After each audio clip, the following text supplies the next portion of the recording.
Well, we continue our satsang, and today a very unusual question about happiness, self-inquiry, freedom from suffering. For sure, everyone wishes to be free from suffering. Even crazy people who like to suffer, anyway, they think that this is happiness. So it means basically our brain is happiness seeking structure. And then the question is, what is about self-inquiry, spirituality, and happiness? Quite many philosophical systems, especially esoteric systems, they say, okay, happiness and suffering like two sides of one coin, and what we have like to go beyond that and experience peace. But what is the problem with all this is basically that we're using words and terminology, and many different people mean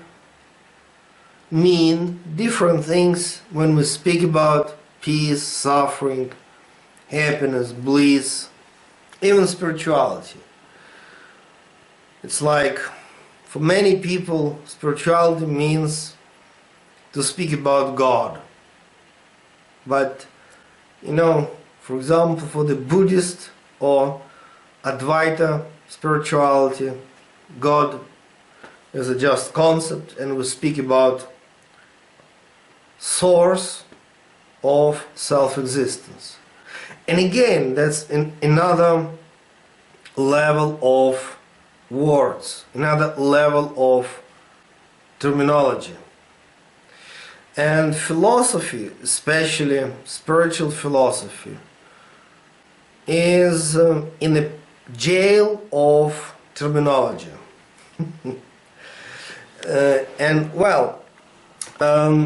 Sometimes I like to be simple and sometimes even primitive to avoid confusion and misunderstanding. And basically, when we speak about happiness, it's a wonderful word which is very common for everyone, but it depends on your spiritual level. What do you mean? Because unfortunately, for most of the people, happiness, the concept of happiness based on ego. And ego, what does mean ego? It's a strong feeling of separate existence. And ego is nothing more, nothing less than tension in the midbrain.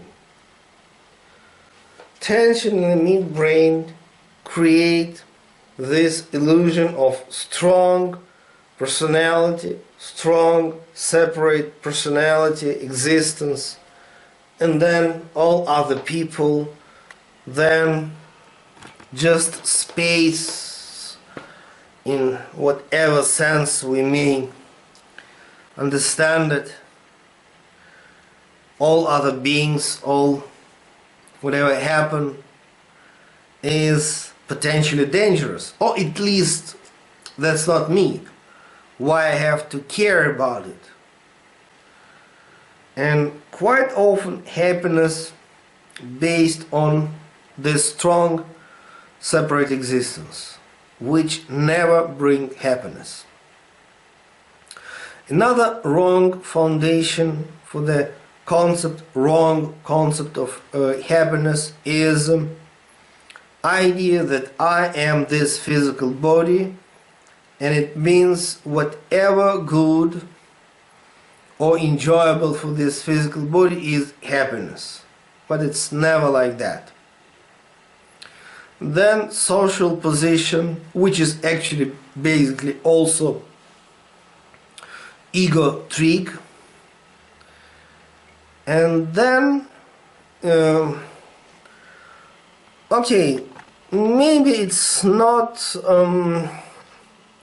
traditional to say, but idea of enlightenment, idea of meditation and self-realization in a divine sense is actually because of desire to be ultimately happy.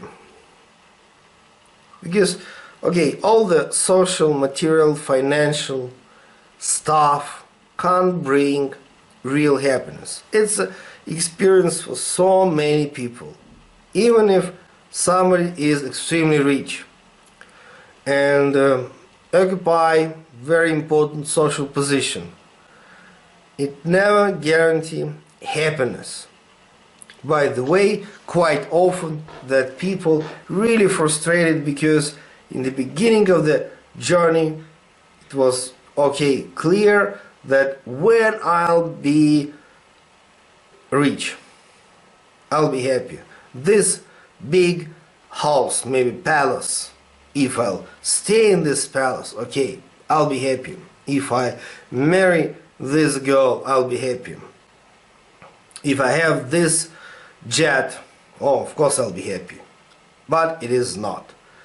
With all that palace, maybe 25 wives, 50 jets, no happiness.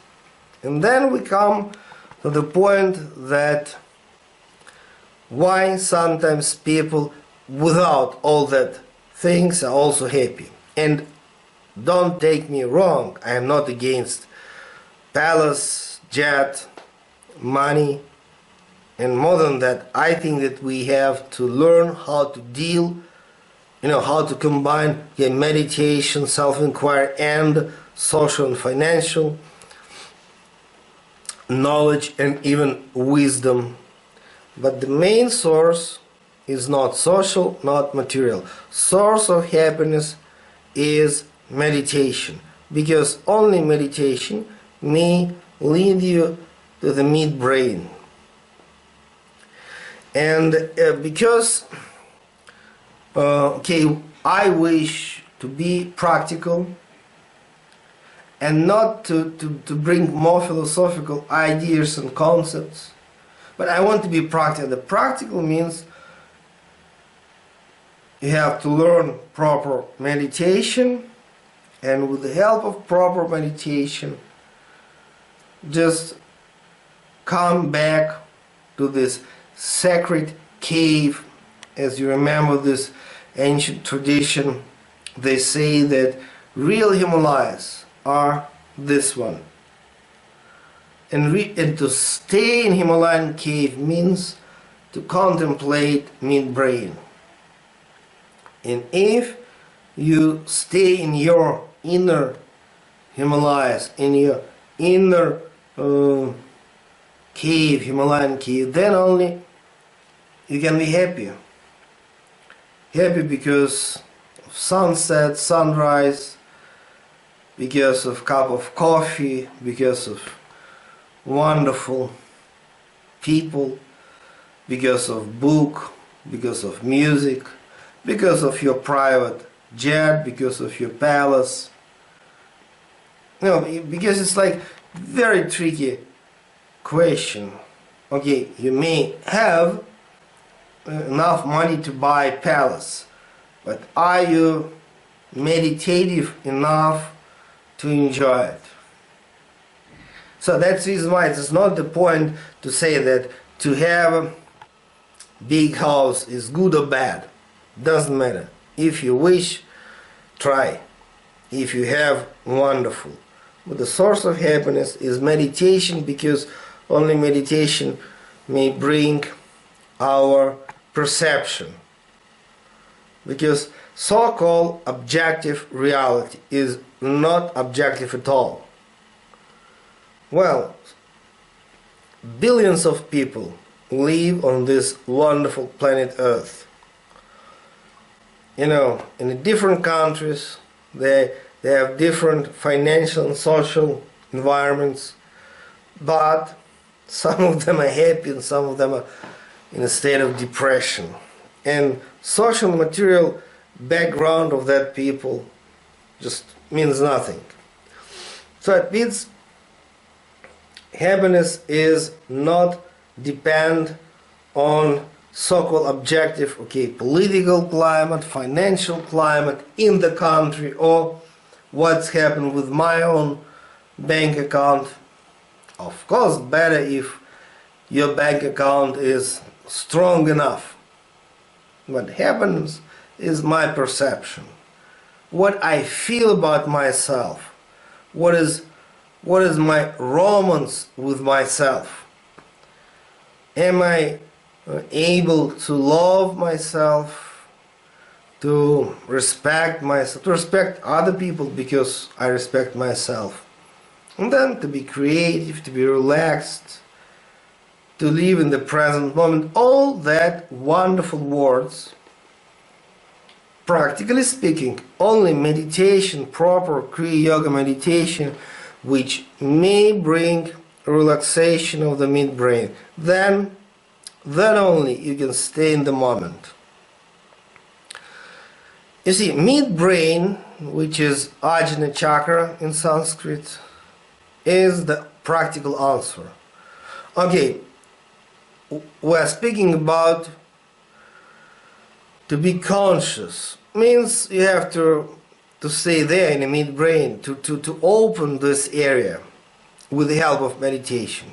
Okay, we may speak about to be in the moment. What does it mean? So many books written now about stay in the moment, be here now. Nobody knows what does it mean. Okay, meditation, and then midbrain, and then you can be in this very present moment, be conscious, be creative, be happy with whatever is in front of you, and then total acceptance. Huge philosophical idea, which is for most of the people absolutely unpractical. How can we accept everything? Okay, like I'm sure you remember Nisargadatta Maharaj, who told a couple of times, in my universe everything is perfect. And more or less the same Ramana Maharshi told to his visitors like years before Nisargadatta, in my universe, in my cosmos, everything is perfect. How it's possible to say? Only if something happened in the midbrain area as a result of meditation.